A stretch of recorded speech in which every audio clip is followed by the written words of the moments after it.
Tapi the reason why aku ngambil MPA atau MIA di Columbia University itu balik lagi ke masa tahun 2013 di mana aku aktif di pemberdayaan pemuda dan juga community development, providing education accessibility, dan juga turun langsung ke masyarakat untuk melakukan pemberdayaan UMKM di daerah-daerah.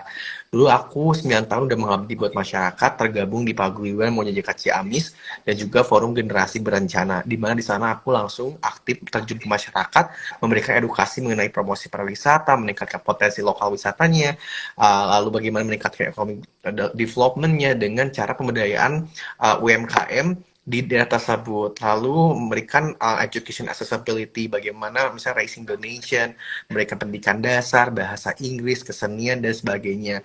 Lalu aktif kembali tahun 2014 di Forum Generasi Berencana, Kak, di mana aku aktif langsung ke remaja dan juga para keluarga, di mana aku memberikan edukasi tentang triad KRR 3, ancaman dasar kesehatan revolusi remaja, HIV/AIDS awareness, narcotics, dan juga bagaimana meningkatkan membentuk generasi emas yang tegar remaja, di mana itu fokus dalam transisi kehidupan remaja.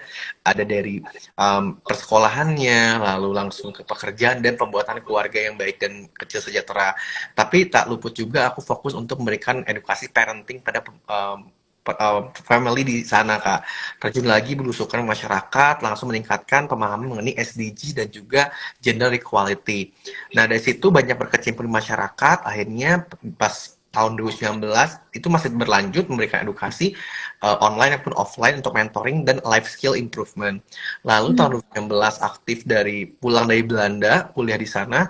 Nah, pas di Belanda pulang tuh keliling Indonesia dari Sumatera sampai Papua untuk memberikan edukasi mengenai pentingnya pendidikan, bahasa Inggris, peningkatan IT, dan juga education advocacy dan quality. Di situ aku melihat bagaimana ya bayangin nih Kak, maksudnya kayak Kakak tahu di TV dan juga di media betapa tidak equalnya infrastruktur pendidikan kita gitu ya, dengan sistemnya, lalu developmentnya, tenaga pendidik pengajar, dan juga students itu sendiri. Ada yang harus melewati gunung, ada yang melewati hutan dan sebagainya. Tapi saat aku mengelilingi Indonesia, aku datang ketemu banyak orang, banyak students, mereka datang untuk akses, misalnya untuk mengikuti kelas aku. Aku memberikan motivasi dan aku tanya ke mereka, what will you do if you get a proper education?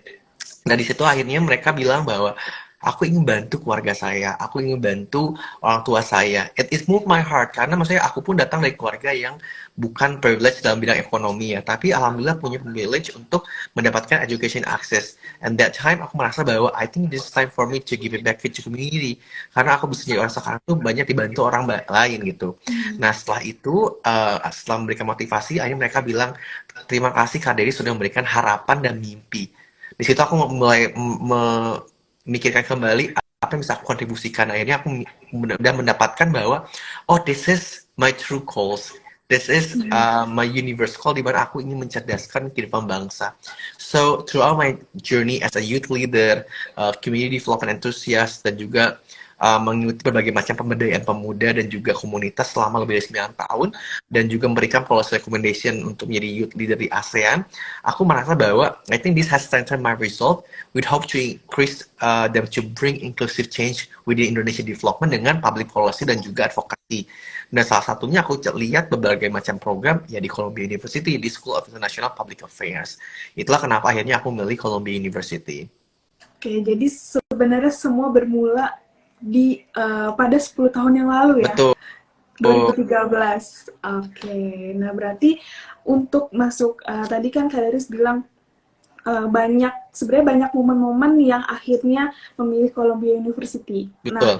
Nah, terus Kak Deris ini berarti masuk Columbia University itu mendapatkan beasiswa atau Betul. bagaimana Kak? Aku nggak mampu Kak kalau misalnya nggak pakai beasiswa. Jadi aku alhamdulillah pertama dapat dari Columbia University langsung, mereka memberikan fellowship program sebesar hampir kurang lebih 900 juta. Terus itu dikit banget Kak yang dapat beasiswa tersebut dari Columbianya. Jadi nggak cuma dari ratusan ribu orang yang daftar, mungkin bisa dapatnya 10-20 orang yang menerima beasiswa dari Columbia langsung. Itu pertama. Yang kedua, aku dapat akhirnya dari LPDP, alhamdulillahnya. Jadinya semua ditanggung penuh sama beasiswa LPDP. Oke, jadi semua udah pertama dari Columbianya langsung ditawarkan, terus juga ada bantuan dari LPDP ya, seperti itu. Baik, nah berarti kan udah kurang lebih berarti udah mau 2 tahun ya Enggak, di baru Kolombia. baru 2 semester, 2 semester. Semester, oke. Nah, udah menemukan perbedaan belum nih Kak antara kultur di sana dan apakah Kak Deris mengalami kultur shock ketika kuliah di Kalau Columbia University? culture shock sebenarnya enggak yang terlalu banget sih Kak, jujur. Soalnya kan memang Des udah kuliah di luar negeri, sebelumnya di Belanda, sama juga Mm-mm. sekolah di SMA di Australia, sama di SMP di Hmm. Malaysia. Jadi udah banyak mengikuti berbagai macam international exposure untuk sekolah gitu. Jadi kayak ketika nanya tentang education system, kayaknya kalau Des nggak terlalu kaget. Apalagi pas di Presiden University pun menggunakan sistem internasional. Di bahasa pun nggak ada kendala, alhamdulillahnya. Cuman yang menjadi shock atau barrier lebih di akademiknya sih Kak. Contohnya kayak aku kan bukan berdasarkan misalnya I'm coming from international relations graduate ya. Mm-mm. Sedangkan yang aku ambil sekarang tuh jurusan Public Administration dan International Affairs itu kebijakan publik dan di banyak Oh, baik. kebanyakan ekonomi, mikro, makro, Hmm. kuant, statistik itu kan nggak biasa aku pelajari ya. Jadi di sini aku mulai pelajari dari nol lagi dan itu yang menjadi salah satu tantangan buat aku. Tapi selebihnya sih nggak ada sih. Kalau misalnya secara diversity hidup di sana, alhamdulillahnya mungkin karena dari sudah banyak banyak proses kehidupan pas di Belanda yang dari 0 rupiah di Belanda sampai bisa hidup di sana sampai sekarang, jadi udah kuat mentalnya secara fisik, Hmm. mental dan juga pemikiran sih. Oke, jadi memang nggak terlalu banyak dari kultur shocknya, cuman harus beradaptasi dengan pembelajarannya seperti itu ya Kak ya. Yang baru anak pun bukan anak Oke. ekonomi. Oke, nah berarti sebenarnya kan tadi selain sebenarnya banyak momen-momen dari mulai 2013 yang akhirnya Kak Dery memilih Columbia University. Nah, tapi ada nggak sih sosok yang menginspirasi Kak Deris untuk pokoknya aku juga harus masuk Columbia University kayak gitu. Sebenarnya kalau masuk ke Kolombenya aku nggak lihat orang sih Kak, karena Hmm. kalau menurut aku pribadi kalau misalnya kita mencoba suatu program dan kuliah tuh bukan dari orang yang alumninya, tapi fokusnya apa yang ingin kamu dapatkan, why and how. Kenapa? Karena ketika kita tahu apa tujuan kita tahu bagaimana mengisi gap antara skill gap kita, career objective dan juga future objective kita seperti apa di studinya. Hmm. Nah sekarang kalau kita fokusnya ke orangnya, ya apa essence-nya dari kita mengambilnya. Kalau motivasi ya betul, motivasi untuk Mm-mm. terinspirasi nggak apa-apa. Tapi kalau misalnya tadi kata Kak bilang kayak ada orang ini di situ nggak. Wah, aku pribadi nggak. Kayak gini, aku memang terinspire. Salah satu inspirasi aku kan dari Maudy Ayunda dan juga Cinta Lola dan Agnes Monica ya. Nah, tapi bukan berarti aku harus ke Stanford kan gitu. Intinya kayak gitu. Yeah. Jadi lebih banyak inspirasi dari the way of thinkingnya mereka dan bagaimana mereka bisa hidup dengan punya pemikiran seperti itu aku sangat terinspirasi banget. Tapi kalau saya Hmm. buat kenapa di Kolombianya, balik lagi terinspirasi dari kurikulumnya dan tujuan ke depan seperti apa gitu. Oke, jadi memang bukan orang yang jadi inspirasi terus harus ngikutin gitu ya, tapi memang tujuannya apa seperti Betul. itu. Oke, nah berarti sekarang Kak Denis itu udah semester 2 ya tadi? Betul. Oke, nah udah 2 semester nih belajar di Columbia University. Sistem belajarnya tuh seperti apa sih? Boleh dijelasin sedikit? Sistem belajarnya memang jauh berbeda sama menurut aku ya sama sekolah umumnya di Indonesia ya. Tapi kalau aku di Presiden University memang agak terlalu jauh ya, nggak terlalu beda karena di Presiden University implementasi international system. Tapi kalau misalnya secara general, contohnya aja gitu kan, kalau mungkin di Indo dikasih buku, jurnal, buku, ada yang baca, ada yang enggak ya. Nah, kalau misalnya di sini tuh, kalau kita bagi ya, misalnya week 1, week 2, week 3, week 1 udah ada 10 buku, itu tuh setidaknya harus dibaca gitu semuanya, setidaknya 2 atau 3 buku dibaca, karena itu bakal dibahas, didiskus di pembelajaran kelas itu sendiri. Nah, kalau misalnya kita nggak tahu, nanti kita mau bilang apa? Nggak mungkin kita menggunakan logika kita doang. Karena kita akademisi dan graduate student ya, dimana kita harus banyak mengisi pemikiran kita dengan berbagai macam jurnal dan juga aktivitas akademik gitu. Karena di situ kita bisa berbagai macam pikiran juga diskusi, kita bisa kerahkan dan ekspresikan gitu argumen kita. Nggak hanya pemikiran yang dari diri kita sendiri, tapi banyak banget. Setelah tersebut ditanya, akhirnya dihubungi lewat email. I heard kamu katanya kemarin misalnya masuk RI atau rescue emergency ke hospital gitu kan. Kenapa? Sakit apa? Bisa saya bantu nggak? Terus kayak mental health gimana? Jadi bener-bener kayak jor-joran banget buat studentsnya sebagai fasilitator gitu. Oh, oke oke. Jadi selain ada apa ya, memang sebenarnya perhatian juga sih ya, karena sampai diperhatikan juga Betul, Kak. tentang kesehatannya, mental health-nya kayak gitu. Oke, nah berarti sekarang tentang udah nih tentang Columbia University, sekarang mungkin Hoppers dan kawan haluan udah mulai penasaran tentang BEM-nya nih. Kak Deris kan jadi presiden BEM Columbia University. Keren banget. Kasih Tepuk tangan banyak. dong Hoppers, kawan haluan. Saya itu Oke, presiden BEM SIPA Columbia University karena kita oke, di SIPA-nya, School of International Public Affairs. oke. Nah, jadi eh, boleh nggak nih diceritain gimana eh, gimana dan prosesnya gitu ya, Kak Deris bisa terpilih jadi presiden BEM SIPA Columbia University. Kalau prosesnya sih itu dari tahun 2022 kemarin bulan Oktober. Jadi pas Oktober itu memang lagi UAS kalau nggak salah, kita lagi Mm-mm. microeconomics dan berbagai macam studi yang jor-joran harus beres semuanya. Terus Uh-uh. memang udah tahu ada namanya BEM SIPA di tanggal segitu ada pemilihannya. Cuman aku masih kayak membereskan semua ujian aku. Baru ketika udah beres, H-1, final exam beres, aku langsung H-1 deadline-nya dari si pengumpulan data, aku kirim, apply. The Mm-mm. reason why-nya karena tadi balik lagi ke yang aku tadi bilang, kayak aku udah 9 tahun mengabdi buat masyarakat dan memberikan pemberdayaan pemuda dan juga community development, and I think it's time for me to take it into international level yang bisa aku kerahkan dan menggunakan kapasitas aku dan kapasitas aku untuk menuangkan my compassion and passion into human development. Dan akhirnya saat itu pun aku merasa bahwa I think this SIPA kan benar-benar diverse banget. Banyak yang bilang SIPA tuh kayak airport. Saking banyak Mm-mm. di seluruh negara ada, jadi ketika nyampe ke kampus itu semua orang ada di situ di seluruh negara. Karena menurut aku pribadi, SIPA encompasses diverse, exceptional, and sophisticated students around the world yang menurut aku berbeda-beda dengan berbagai macam latar belakang. Tapi tetap satu tujuan mereka gitu, United as one SIPA community. Dan akhirnya aku menggunakan berbagai macam pemenuhan requirement syarat dari sisi Pak tersendiri. Nah, kita tuh sebutnya kalau di sini kan BEM ya, kalau di Indonesia. Kalau di sana Mm-mm. sebutnya SIPASA, School of International Public Affairs Student Association. Jadi student government-nya di kelas SIPA. Dan aku melid hampir kurang lebih 2.000 orang, itu S2, S3, terus juga yang S1-nya, ada juga dari S1 yang mau ke S2-nya, itu aku taking care, tapi fokusnya ke S2 sama S3-nya di sisi SIPA itu sendiri gitu. Terus requirements-nya salah satunya academic performance, terus ada kampanye programnya apa, kontribusinya mau apa dalam 1 tahun ke depan. Terus yang terakhir lebih ke kesiapan diri untuk melakukan info sessions dan juga mengikuti berbagai macam sidang di awal.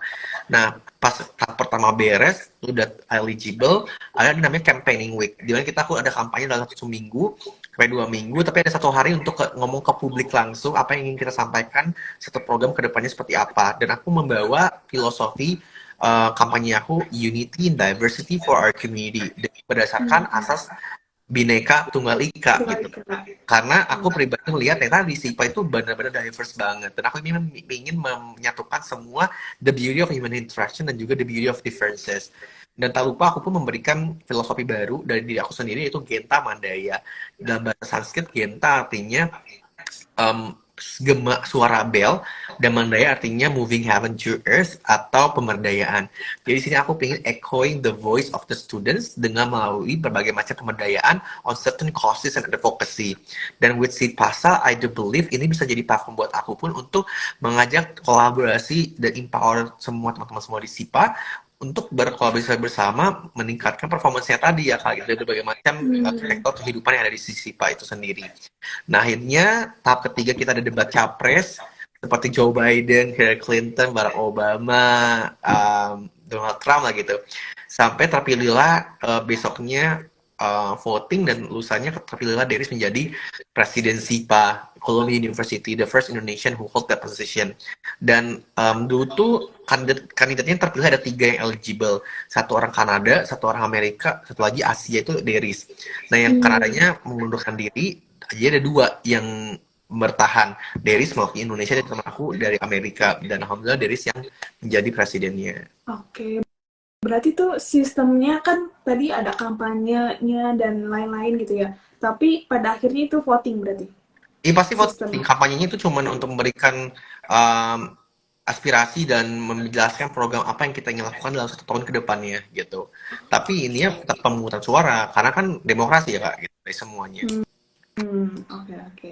Nah, penasaran banget juga nih, karena kan Kak Deris nih udah tahu dari tahun 2013 udah aktif ikut berbagai kegiatan dan organisasi sampai akhirnya membawa Kak Deris tuh di posisi sekarang gitu. Penasaran apakah latar belakang keluarga tuh jiwa leadership-nya kuat gitu Kak, atau gimana nih? Kalau dibilang leadership-nya kuat, kalau dari papa kuat karena dulunya PNS dan memang camat ya Kak, dulunya di kepala dinas. Hmm. Kalau aku bisa lebih bilang bukan leadershipnya sih, lebih ke jiwa sosialnya. Karena mama aku sama Oh. memang jiwa sosialnya tinggi banget.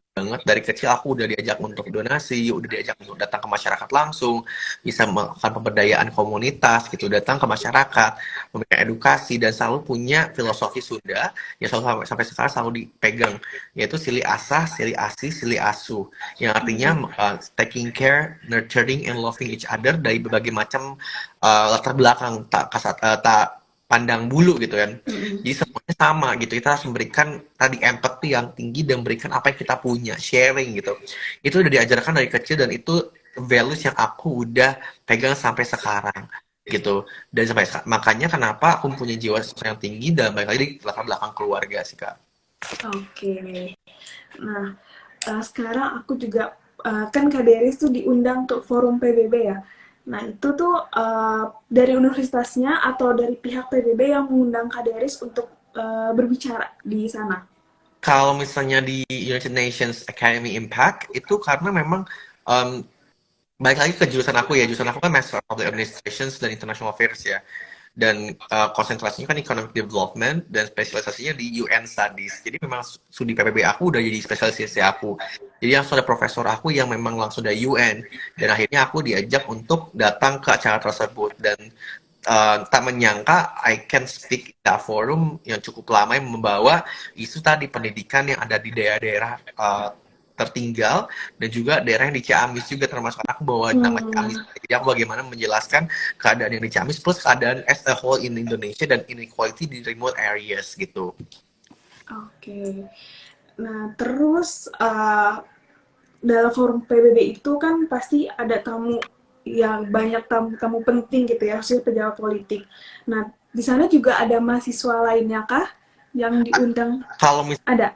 berbagai macam event beda-beda sih Kak. Kalau agenda yang aku pertama kali yang UN Academy Impact itu emang karena profesornya dari um, profesor dari UN langsung dari Kolombia, jadi banyak anak Kolombia yang datang ke sana.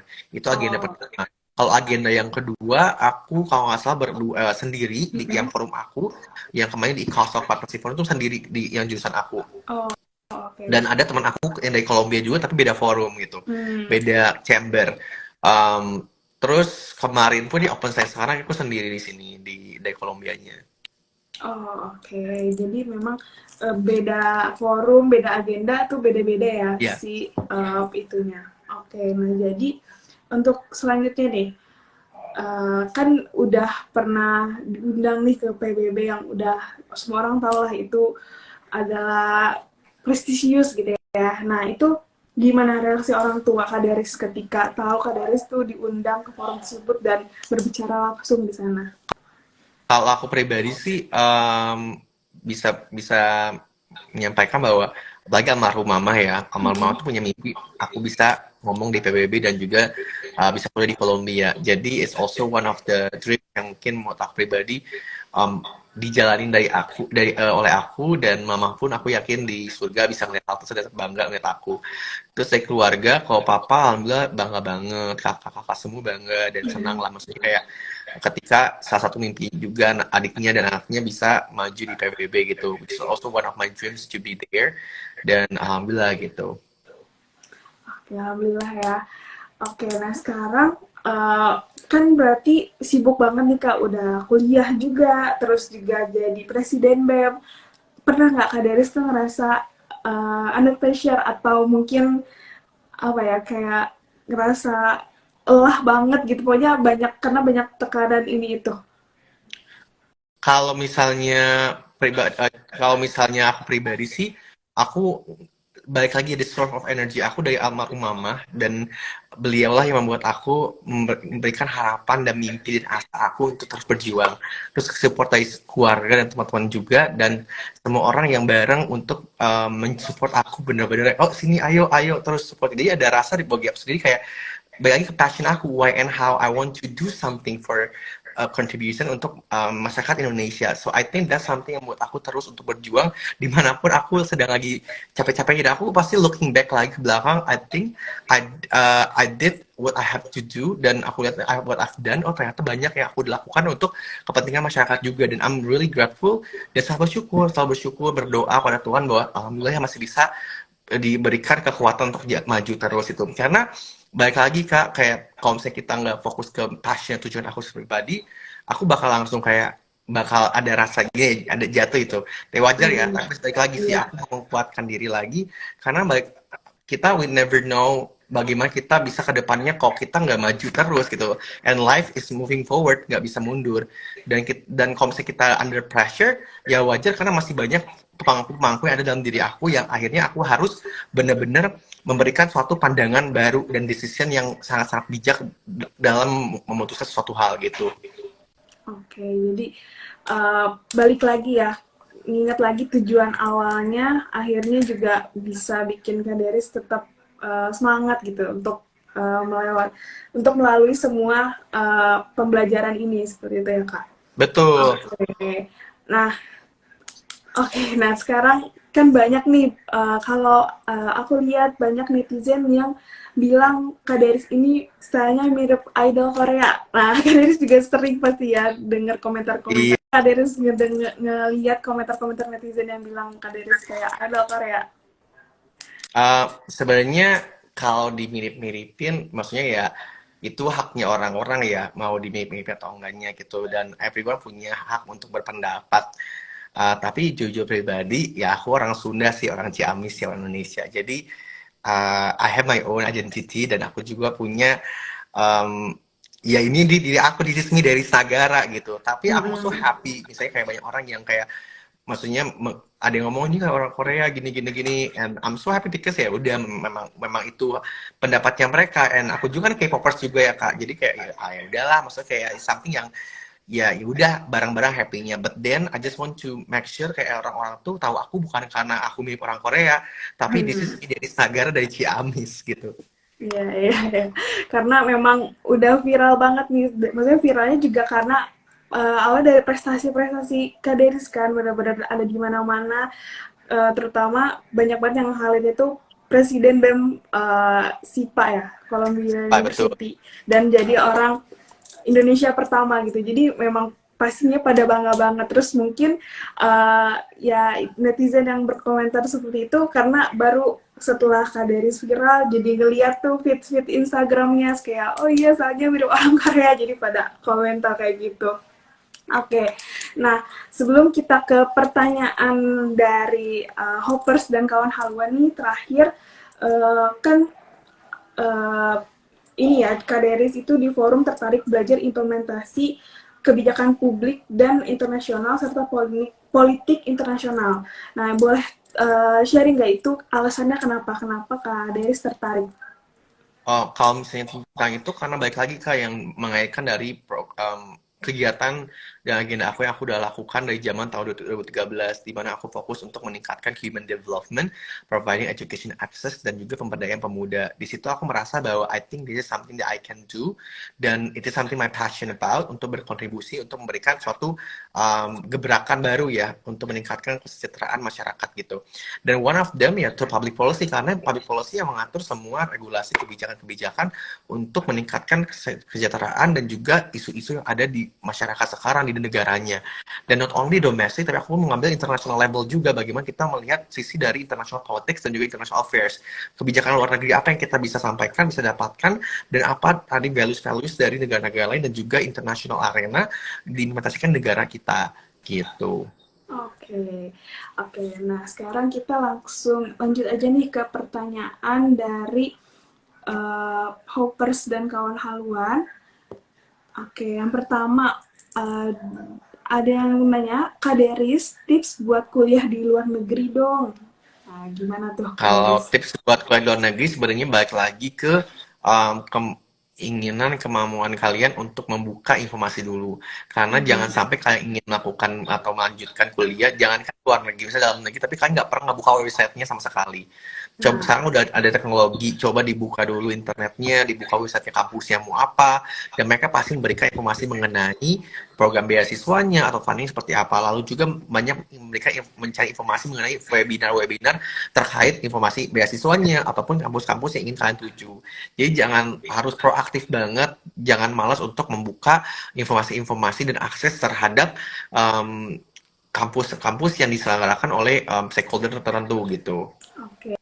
Jadi intinya pertamanya banget tuh simpelnya jangan males untuk cari informasi. Gitu Iya, ya dan Kak. karena kan maksudnya kayak, oke, aku nggak nge-skip step sih, tapi yang step paling utama banget ya kamu harus punya passion dulu.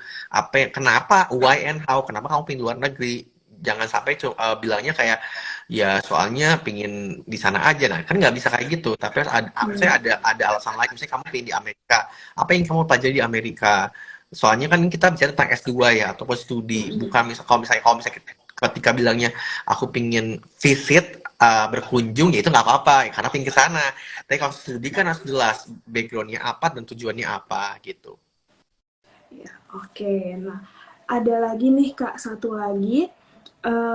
Halo Kak Deris, gimana sih cara membangun jiwa leadership dan mengayomi banyak orang dalam satu organisasi?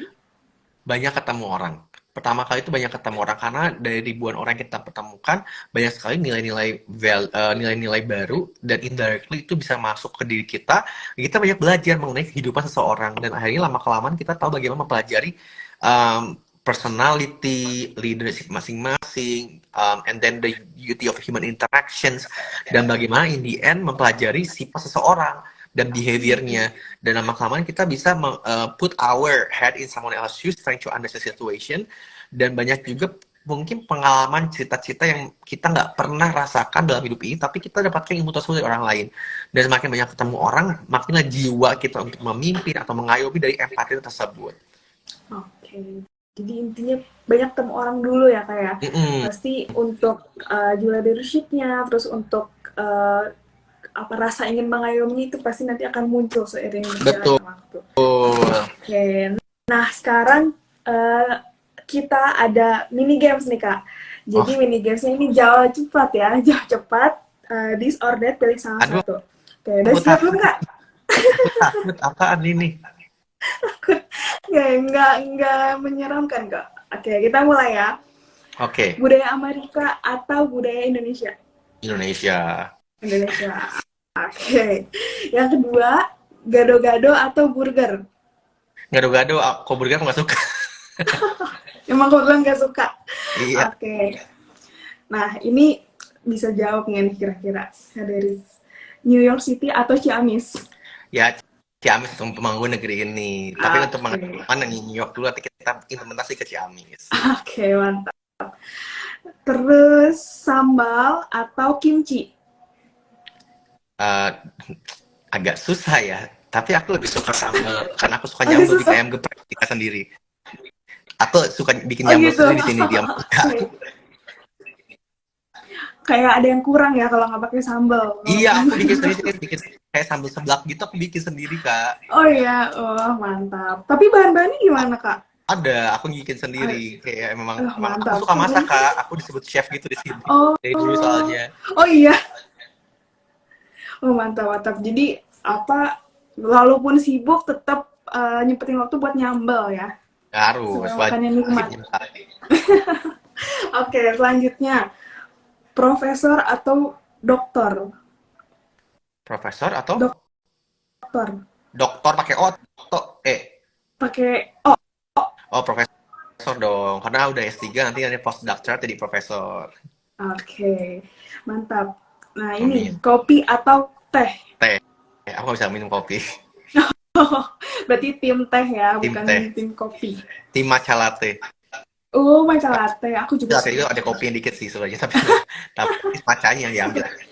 Oke. Selanjutnya K-pop atau Hollywood? K-pop. K-pop. Oke, nah berarti yang harusnya nyambung nih. Boy band atau girl band? Aduh, Duanya bisa nggak sih? Aku Salah suka satu. aku suka lebih banyak ngikutin girl bandnya sih sekarang. Tapi aku Oke. NCTzen, aku boyband juga. Udah deh, boyband deh, boyband, boyband. Karena aku boyband Boyband, dulunya deh. boyband, oke. Oh, jadi Karirus Iya, NCTzen. NCTzen. Tapi ya multi Oke, fandom mantap. sebenarnya, aku suka banget Oh, NCTzen. semua suka aja ya, yang penting K-pop. Oke, lanjut, bisnismen atau artis? Berat ya. Sulit ya ternyata ya. Aku pengen jadi businessman karena entrepreneur ya, entrepreneur. Oke, terakhir, nah ini aku penasaran banget. Bubur diaduk atau bubur nggak diaduk? Bubur nggak diaduk. Oke, berarti Kak Denis tipe bubur yang nggak diaduk. Kenapa Kak? Coba. Karena masih bisa langsung dimakan aja. Oke deh kalau gitu. Nah, sebelum kita mengakhiri pertemuan kita nih, pertemuan virtual, bolehkah kasih closing statement mungkin tentang harapan Kaderis atau pesan Kaderis untuk terutama pemuda Indonesia ya yang ingin mengejar mimpinya, nggak harus di luar negeri, tapi apapun itu, boleh Kak disampaikan. Halo teman-teman semuanya. Pertama terima kasih banyak buat Hoopers dan juga Hops dan juga Haluan yang udah memberikan waktunya buat diri untuk sharing session bersama. Dan terima kasih banyak udah listening sampai sekarang juga. I just wanna say buat teman-teman semua yang lagi berjuang atau lagi planning untuk meraih ya, mimpi kalian semua, ingat bahwa if you have a dreams, mimpi setinggi-tingginya, jangan pernah merasa bahwa aduh aku gimana ya mimpinya gini, nggak usah, fokus aja sama mimpi kalian, make it happen. Jika ada kendala misalnya haters atau orang yang nggak suka sama kalian, maju aja terus, karena ketika kalian punya mimpi, that is your dreams gitu, dan kalian buktikan bahwa itu mimpi kalian gitu, and you are the main character of your life.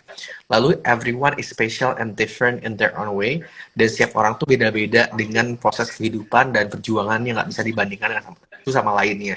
Jadi ketika ditanya kita apakah bisa membandingkan dengan orang lain, menurut aku tidak. Kita tidak bisa dan tidak boleh membandingkan diri kita dengan orang lain. Malah yang kita bandingkan dulu diri kita dengan diri kita masa lampau. Is there any changes? Is there any development? Itu fokus untuk self development and self growth. Dan akhirnya kita menemukan ada namanya self awareness atau mengetahui the true strength, weaknesses, opportunity antar kalian, yang akhirnya membentuk suatu self confidence dan juga self esteem. Self confidence it doesn't mean kita kayak oh gue pede banget, enggak, tapi lebih kayak ketika lu keluar dari dunia ini lu bisa melihat bahwa oh ada nggak ada manusia inferior atau superior, melainkan semuanya sama, berlomba-lomba untuk menjadi the best version of themselves. Tapi ingat, bukan menjadi hidup itu suatu perlombaan antara satu sama lain gitu, bukan, karena hidup itu bukan kompetisi, is not a race gitu. Dan yang terakhir, a great person is not someone who will be the best, number one or winner, but someone who could survive, get up, and face. Oke, nah jadi kesimpulannya adalah pokoknya punya mimpi apapun itu kejar aja, nggak perlu dengerin kata orang gitu ya. Karena hidup ini bukan perlombaan gitu ya Kak Deris. Karena pasti banyak banget yang masih ngerasa apa ya diri ini mungkin kurang dari yang lainnya, terus membanding-bandingkan seperti itu. Nah tapi sebelum di akhir ini aku penasaran apakah Kak Deris pernah ada di fase yang ngerasa insecure gitu kan sama dan jadinya malah ngebandingin diri Kak Dery sama orang lain. Enggak sih, aku nggak, alhamdulillahnya nggak pernah merasa untuk membandingkan diri sama orang lain, karena aku fokus dengan human development, misalnya fokus dengan perjuangan aku dan proses kehidupan aku. Kayak aku pun bisa di titik ini pun dengan banyak udah nangis dan keringat darah lah perjuangan, yang contohnya kayak misalnya ditolak berkali-kali, jatuh bangunnya, harus ke Belanda pakai uang sendiri 0 rupiah, naik sepeda 50 km, pulang pergi untuk sekolah, dan juga untuk menghidupi diri aku dan bisa membentuk suatu pribadi yang kuat dan berkarakter gitu. Karena itu proses perjuangan yang sangat-sangat panjang dan nggak mudah. Makanya aku dibandingkan fokus energi aku memikirkan orang lain, bisa bandingin orang lain ngapain juga, karena every special and different their own way. Mereka udah punya balance masing-masing. Bagaimana kita tengah fokus maju ke depan. Kok kita bandingin diri kita, ya kapan majunya gitu. Iya bener banget, aku setuju banget nih sama Kak Deris. Oke, kalau gitu terima kasih banyak Kak Deris udah menyempatkan waktu dan di sana udah malam ya Kak ya. Iya, jam 12 malam kurang. Oke, terima kasih banyak nih udah sharing tentang perjuangan Kak Deris sampai bisa jadi kayak sekarang, terus juga tips-tipsnya, motivasi untuk hoppers dan kawan haluan.